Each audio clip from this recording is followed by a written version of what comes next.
rapat terkait pengembangan kompetensi berdasarkan visi dan budaya belajar SDN 03 Mengkait, yang mana nanti akan kita kaitkan juga dengan 7 kebiasaan anak Indonesia hebat, salah satunya gemar belajar. Baiklah Bapak Ibu, pada rapat siang hari ini pemaparan materi akan disampaikan oleh Kepala Sekolah SDN 03 Mengkait, yang mana nanti kita sama-sama belajar dan memahami lebih lagi tentang 7 kebiasaan anak Indonesia hebat. Untuk mempersingkat waktu, saya akan mempersilakan Bapak Kepala Sekolah SDN 03 Mengkait, Bapak Ignatius Abi SPD untuk memaparkan materi pada siang hari ini. Pada Bapak kami silakan. Visi dan budaya belajar di sekolah kita SDN 03 Mengkait, kaitannya dengan 7 program yang sedang digalakkan oleh Kemendikbud. Baik, terkait yang pertama, saya akan menyampaikan slide pertama, silakan, terkait dengan visi. Ya, visi. Visi ya. Tadi yang tadi visi. Oh, di bawah. Oke. Visi, ya, visi sekolah kita mewujudkan SD Negeri 003 Mengkait sebagai sekolah yang beriman dan bertakwa kepada Tuhan Yang Maha Esa, bernalar kritis, kreatif, sehat, cerdas, dan mensukseskan wajib belajar dalam mewujudkan profil pelajar Pancasila. Visi ini merupakan turunan dari profil pelajar Pancasila dalam proyek penguatan profil pelajar Pancasila, yang mana pada saat ini kita masih melaksanakan kurikulum merdeka, ya, Bapak Ibu ya.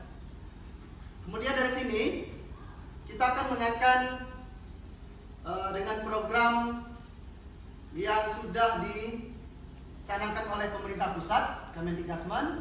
Salah satunya, ya, dia ada 7. Yang pertama yang kita kenal apa pertama Pak Ibu? Bangun pagi. Yang kedua beribadah. Ketiga olahraga. Keempat gemar belajar. Kelima makan sehat bergizi. Keenam bermasyarakat. 7 istirahat. Itu cepat. Oke. Saya lebih mengupas kepada budaya gemar belajar yang akan kita lakukan pada kali ini, pada presentasi ini. Bagaimana budaya yang ada di sekolah kita terkait gemar belajar ini, apakah sudah sesuai dengan kebutuhan atau seperti apa? Silakan slide pada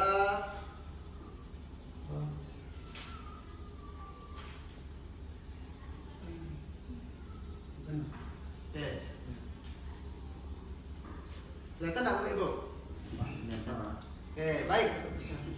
Di sini kita akan membahas bagaimana peran guru, ya, dan tenaga kependidikan terkait bagaimana kita menerapkan kebiasaan gemar belajar yang sering kita lakukan di sekolah, namun mungkin belum maksimal. Perlu kita jadikan ini sebagai satu budaya. Pendidik perlu mengajarkan kebiasaan gemar belajar kepada peserta didik melalui pendekatan yang menyenangkan dan sesuai dengan tahap perkembangan peserta didik. Nah, kita tahu sekarang sedang digalakkan pembelajaran dengan deep learning. Ada 3 komponen yang harus kita pahami. Yang pertama mindful, kedua meaningful, 3 joyful. Jadi ini 3 komponen ini harus kita kuasai sehingga nanti bagaimana penerapan pendekatan pembelajaran deep learning ini dapat kita jalankan, ya, di kelas masing-masing.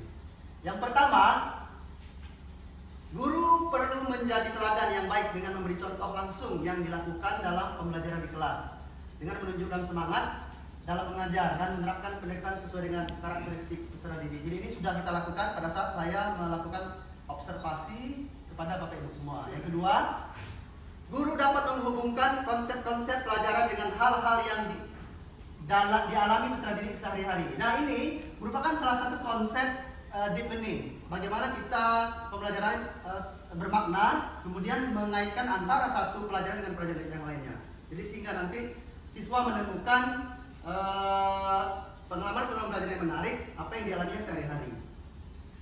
Nah, ini misalnya di matematika menghitung uang saku atau menghitung jumlah buah saat belajar matematika ya. Kalau di kelas 1 kita memetik buah ceri, kemudian kita kelompokkan siswa-siswi, beberapa kelompok kita berikan buah ceri tersebut, kita minta anak berhitung ya berapa jumlah ceri yang ada. Kemudian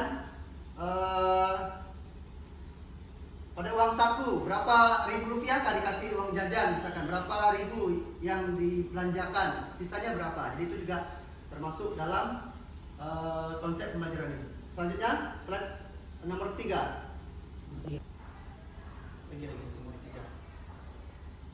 Oke, ini dia kreatif. Saya masih menemukan ya mungkin hasil observasi ini semuanya baik, tetapi ada memang beberapa kategori pembelajaran yang masih monoton, kemudian kurang variatif. Jadi perlu nanti divariasikan karena metode itu sangat banyak sekali. Supaya apa? Pendekatan deep learning tadi salah satunya joyful, belajar yang menyenangkan ini tertanam pada diri anak sendiri sehingga dia tidak menjadi beban ya. Oke, ini kedua terkait dengan menggunakan metode belajar yang variatif. Keempat, pendidik perlu mengajak peserta didik belajar di luar kelas. Artinya tidak tiap hari Bapak Ibu ya, sesuai dengan tema, dengan topik yang akan diajarkan. Untuk memperkaya pengalaman seperti belajar sains di taman atau mengenal lingkungan di sekitar sekolah. Karena lingkungan kita merupakan labor alam yang perlu kita pelajari. Yang kelima, guru perlu memberikan kesempatan kepada peserta didik untuk memilih topik project ya atau buku yang ingin dibaca. Jadi kita menyiapkan kesempatan Senin sampai Sabtu anak-anak untuk meningkatkan literasinya di perpustakaan. Kemudian kita juga melaksanakan kegiatan P5 Project Modern Profil Pancasila yang sudah kita jalankan saat ini.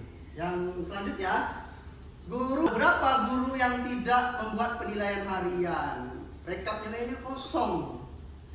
Bagaimana mungkin nanti Bapak Ibu bisa merekap nilai semester tanpa nilai harian? Dasarnya apa? Coba. Jadi mohon diperbaiki, direvisi. Karena tidak mungkin muncul langsung di rapot nilai ujian, tidak bisa. Ya. Nah, jadi harus Bapak Ibu kembangkan penilaian siswa, ya. Yang ketujuh, pendidik dapat membuat tantangan dan kompetisi yang sehat. Misalnya tantangan membaca pendidik dapat memperoleh poin. Tadi kita sudah minta menggalakkan ke semua siswa bahwa bagi siswa-siswi yang nanti literasinya tinggi, maka kita pada akhir semester kita akan memberikan apresiasi ya pada mereka supaya anak-anak lebih semakin giat lagi untuk membaca. Selanjutnya jalan nomor 8. Teknologi itu sudah hal yang sesuatu ya yang baru ya dalam penerapan pembelajaran, terutama untuk di daerah kita di daerah 3T. Selanjutnya yang ke-9, guru perlu memotivasi peserta didik. Ini yang kita pilih. Membangun apa tuh? Konstruktif ya. Ya, jadi ada yang komponen atau perilaku kinerja yang Bapak Ibu pilih. Salah satunya ada nih, memotivasi peserta didik untuk bertanya. Jadi dalam observasi yang bertanya, menganalisis dan memberikan pendapat tentang topik yang dipelajari agar menumbuhkan rasa penasaran, berpikir kritis dan kemauan untuk belajar lebih banyak.